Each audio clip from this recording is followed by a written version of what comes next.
नमस्कार विद्यार्थियों, श्री राम क्लासेस में आपका हार्दिक स्वागत है। आज के वीडियो के अंदर हम आपकी कक्षा 10 का अध्याय जो 1 है उसको शुरू करेंगे। बड़ा ही रोचक अध्याय है। कक्षा 9 के अंदर भी हमने इसके बारे में चर्चा की थी। अब हम आपके कक्षा 10 के अंदर शुरुआत करने से पहले हम इस वीडियो को थोड़ा सा क्या करते हैं, समझ लेते हैं। यानी किसके बारे में, संख्याओं के बारे में पढ़ेंगे। और संख्या भी कैसी संख्या है, वास्तविक संख्या है। यानी जो वास्तविक संख्याओं के जो परिचय है वो हम पढ़ेंगे। यानी क्या होती है वास्तविक संख्याएं, इनके अंदर कौन कौन सी संख्याएं होती है, ये किस प्रकार की होती है। चलो बड़े ही गौर से इसको समझते हैं और इनके बारे में बड़ी डिटेल से ही समझते हैं। जो वास्तविक संख्याएं होती है उन्हें हम इंग्लिश के अंदर रियल नंबर कहते हैं। वास्तविक जो संख्या होती है वो कैसी संख्या होती है, यानी जो रियल संख्याएं होती है, रियल नंबर होते हैं, वो कैसे होते हैं। तो जो वास्तविक संख्याएं होती है वो 2 प्रकार की होती है। कितने प्रकार की? 2 प्रकार की। अब वो 2 कौन कौन से प्रकार है उनके बारे में पढ़ेंगे। तो वास्तविक संख्याओं के जो प्रकार है वो 2 प्रकार है। पहला है परिमेय संख्या, यानी रैशनल नंबर्स, उसे क्यू से प्रेजेंट किया जाता है। पहली होती है परिमेय संख्या, दूसरी होती है अपरिमेय संख्या। चलो हम पहले परिमेय संख्या के बारे में पढ़ लेते हैं। रैशनल नंबर, इसको क्यू से प्रेजेंट किया जाता है। संख्या आर को परिमेय संख्या कहा जाता है यदि इसे पी अपॉन क्यू के रूप में लिखा जा सकता है, जहां पी और क्यू है पूर्णांक होने चाहिए और क्यू का मान कभी भी 0 नहीं होना चाहिए। क्योंकि जब आप क्यू का मान 0 हो जाएगा तो किसी भी संख्या में 0 का मान तो 0 हो जाएगा। तो यहाँ पर आप समझ गए होंगे कि परिमेय संख्या क्या होती है, जिसे हम p अपॉन क्यू के रूप में लिख सकते हैं। और p और q कोई पूर्णांक होना चाहिए, यानी कोई नंबर होना चाहिए। चलो देखिए किस प्रकार से, फॉर एग्जाम्पल भी लेकर देख सकते हैं। कंडीशन एक है कि उसके अंदर 0 नहीं होना चाहिए, यानी एक परिमेय संख्या का जो दशमलव प्रसार या तो शांत होना चाहिए या अशांत होना चाहिए, यानी अवनवसानी आवृत्ति होनी चाहिए। ये आपने अशांत और शांत के बारे में कक्षा 9 के अंदर पढ़ा है। चलो एक ही शर्तें होती है कि जो परिमेय संख्या होती है उनका जो दशमलव प्रसार या तो शांत होता है या अशांत होता है। शांत और अशांत के बारे में आपने पढ़ा है। शांत क्या होता है, हम क्या करते हैं परिमेय संख्या के अंदर अंश के अंदर जब हर का भाग देते हैं तो वो भाग है पूरा पूरा चला जाता है, तो वो तो शांत प्रसार होता है। जैसे आप देखेंगे 2/7, माइनस का 7/9, 1/3, माइनस का 25/1, 8/2, 25/38, 6/6। ये जो सारी संख्या है वो परिमेय संख्या तो है, लेकिन इनका जो प्रसार है वो शांत प्रसार है।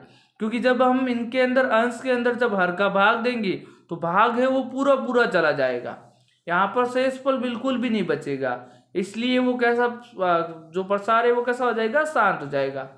चलो अब दूसरी संख्या के बारे में पढ़ते हैं, वो है अपरिमेय संख्या।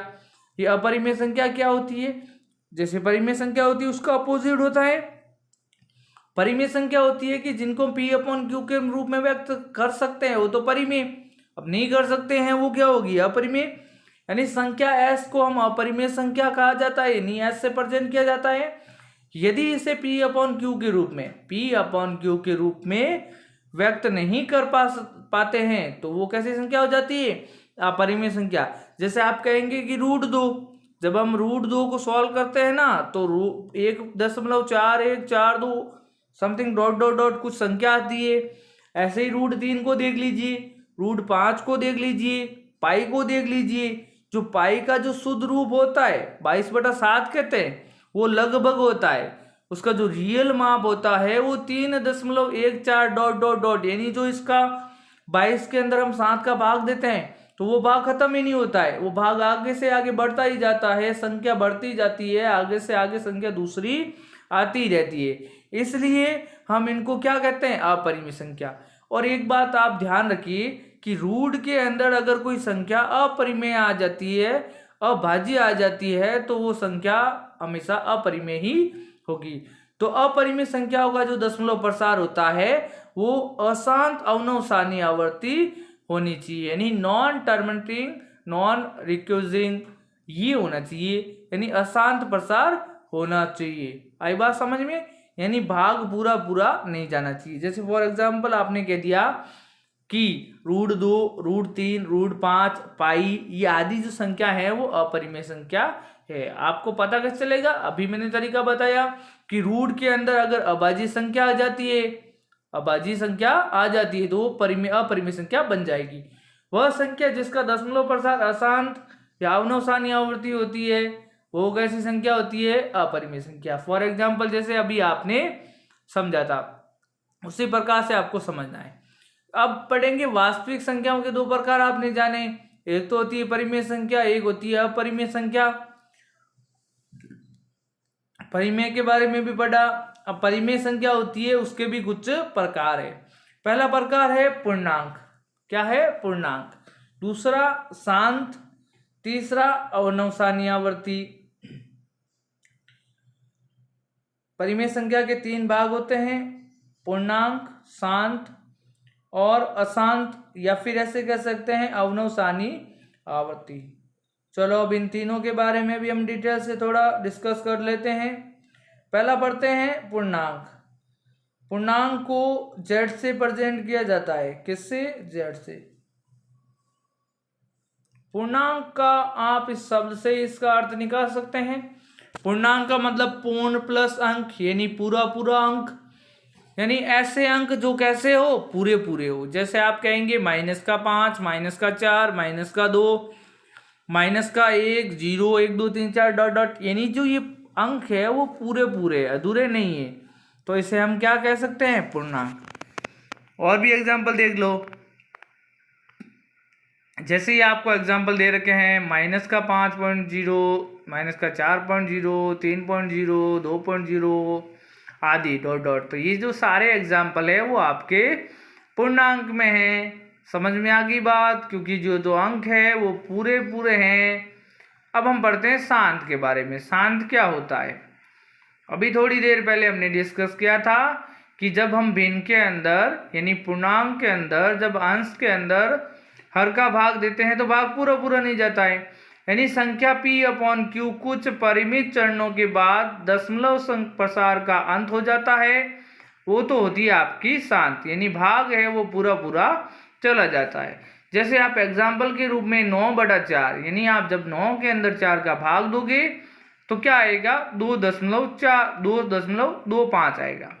और एक देख लीजिए एग्जाम्पल, जैसे 25/8, 25 में जब आप 8 का भाग दोगे तो 3.125 क्या आएगा?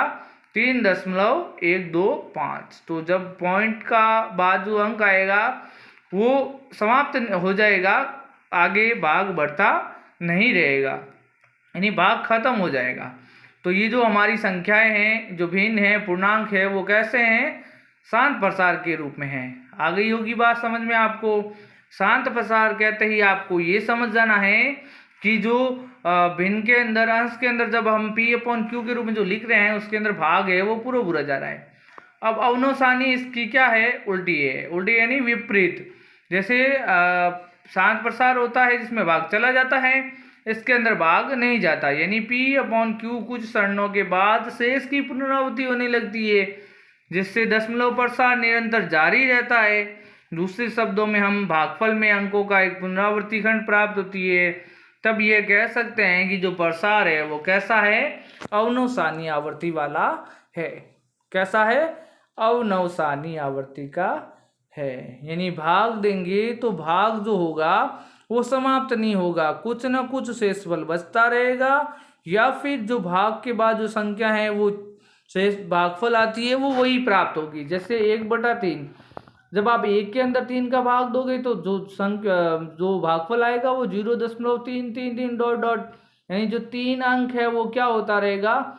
रिपीट होता रहेगा। तो इस प्रकार का जो प्रसार होता है वो अवनवसानी आवृत्ति का होता है। चलो देखो एक और एग्जाम्पल देखते हैं। जैसे 1/7 ले लीजिए।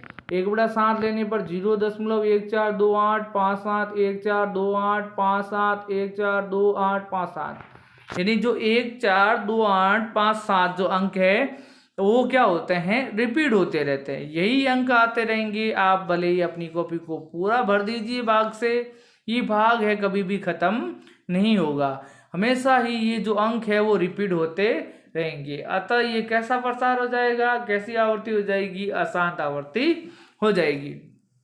तो ये तो था हमारा अशांत आवर्ती के बारे में। अब हम पढ़ते हैं, ये हो गया आपके परिमेय संख्या के तीनों भाग।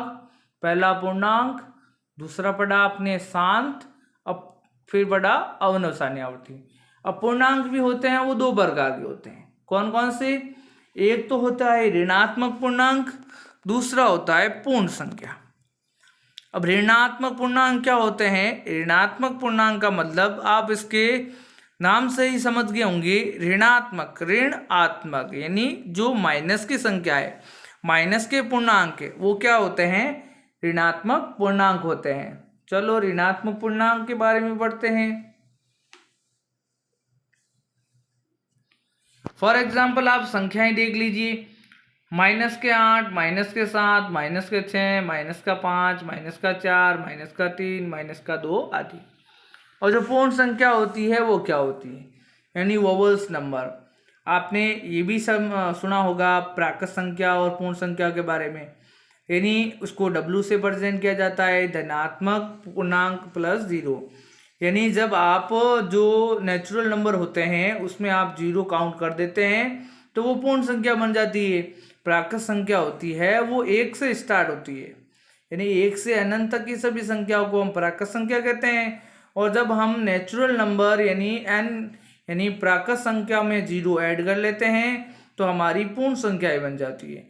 यानी 0, 1, 2, 3, 4, 5, 7, डॉट डॉट आदि, जो 0 से सारी संख्या होगी वो पूर्ण संख्या होगी।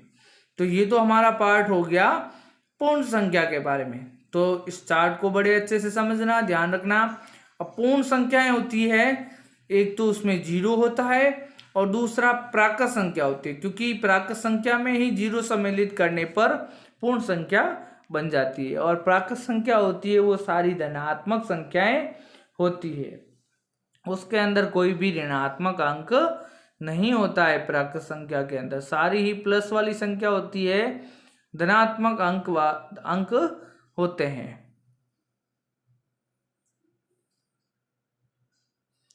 अब शून्य के बारे में देखो, शून्य क्या होता है? 0, यानी 0। फॉर एग्जाम्पल 0, 0 ही 0 होता है, 0 फिक्स होता है। दूसरा हमने पढ़ा प्राकृत संख्या। पूर्ण संख्या होती है किससे मिलकर बनी होती है? 0 और प्राकृत संख्याओं से।